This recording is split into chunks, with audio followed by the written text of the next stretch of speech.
YS Jaganmohan రెడ్డిని ఆయన కుటుంబాన్ని వ్యక్తిగతంగా దూషిస్తూ కించపరుస్తూ మాట్లాడుతున్న తెలుగుదేశం పార్టీ సానుభూతి పరులకు వైఎస్ఆర్ కాంగ్రెస్ పార్టీ నేతలు తీవ్ర హెచ్చరికలు జారీ చేస్తున్నారు.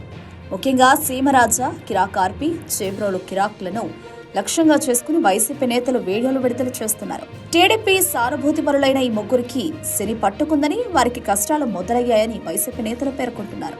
ఎల్లకాలం అధికారంలో ఉండరని, టీడీపీ ఓడిపోయి వైసీపీ అధికారంలోకి వస్తే వారికి కష్టాలు తప్పవని హెచ్చరిస్తున్నారు. అంతేకాకుండా టీడీపీ ఓడిపోయిన తక్షణం వారి బతుకులు భయంకరంగా ఉంటాయని వైసీపీ నేతలు తీవ్రమైన వ్యాఖ్యలు చేస్తున్నారు.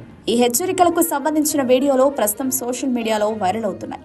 వైసీపీ కార్యకర్తలు, అభిమానులు ఈ వీడియోలను విస్తృతంగా షేర్ చేస్తున్నారు. ఎన్నికలు సమీపిస్తున్న తరుణంలో ఇరు పార్టీల మధ్య మాటల యుద్ధం మరింత ముదురుతోంది.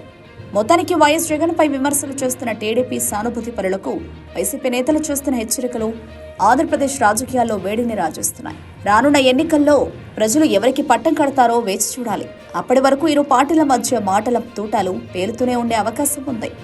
అధికార అహంకారంతో, అధికార మదం తలకెక్కి మాట్లాడుతున్నటువంటి సీమరాజా గారు గాని, కిరాక్ ఆర్పి గారు గాని, కొత్తగా ఇంకా నీచానికి దగ్గర మాట్లాడినటువంటి ఎవడైతే చేబ్రోలు కిరణ్ గారు, ఇంకా కొంతమంది ఎవరైతే ఉన్నారో వీళ్ళందరూ గుర్తుపెట్టుకోవాల్సిన అవసరం ఏంటంటే అధికారం ఎల్లకాలం శాశ్వతం కాదు.